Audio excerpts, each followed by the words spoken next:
on the subject of the former president, it does seem that the Democrats still cannot come to terms with this whole question of his mental decline. Here's one of our favorites from this program, Jasmine Crockett describing her relationship with the former president. Have a listen to this. I never saw anything in Joe Biden that made me wonder whatsoever. Even if you're saying that there was a mentally deficient Joe Biden, I know that he absolutely had a mental acuity that is supreme when it comes to comparing him to Donald Trump, because at least he kept good people around him. I mean, the only thing supreme about Joe Biden is maybe he had about the brain of a supreme pizza. What did you make of that one? So it sounds like she's hedging her bets. On one hand, she didn't say anything. On the other hand, well, if it did happen, it wasn't that bad. But it was bad enough for every Democrat to get behind and force Joe Biden to step down from running for president. But, you know, she's apparently the most oblivious woman that exists in America, who doesn't utilize all of her senses, or at least one of her senses, her eyes, to see that Joe Biden is falling off his bike, falling upstairs, and constantly asleep, and when he's in meetings and muttering. Like, of course, he has a mental decline. And I actually have some empathy towards him, because I don't think he was all there in the first place, and he had people who were around him who were enabling him to move forward consistently. So more people in the Democratic Party should have actually been looking out for Joe Biden instead of using him, but they tossed him aside when it became too obvious that he couldn't move forward. Yeah, well, Adam, I mean, on this program, we use the phrase elder abuse an awful lot during the term of his administration. But, you know, let's move on to the Democrats still today.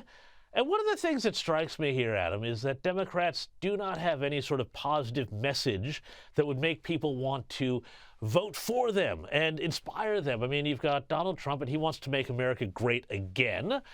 But instead of saying America was already great, Ilhan Omar is here explaining that America is, well, one of the worst countries in the world. Have a look at this. I grew up in a dictatorship. And I don't even remember ever witnessing anything like that. To have a democracy, a beacon of hope for the world to now be turned into one of the worst countries where the military are in our streets. The gratitude of Ilhan Omar coming over to the United States at the age of 8 from Somalia, which apparently, you know, the United States is now just as bad as. I mean, look, that's pretty horrendous stuff, but how are mainstream voters ever supposed to connect again to a party that thinks there's no difference between the United States and Somalia? I mean, obviously, this is a winning message. I mean, what proud American loves to hear that the United States is just as bad as her former nation of Somalia? I mean, because there are men in fatigues who are standing by, enforcing our laws, and doing it in an honorable manner. So these are people. Ilhan Omar is someone who is obviously anti-American, who aligns interests elsewhere and not with the American people, who more so aligns with an ethnic culture that is from abroad and not with a melting pot like America is. As a child of an immigrant, you know, I am proud to be born into this country.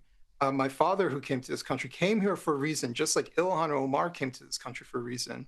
But she also wants to crap all over the country that took her in as a refugee.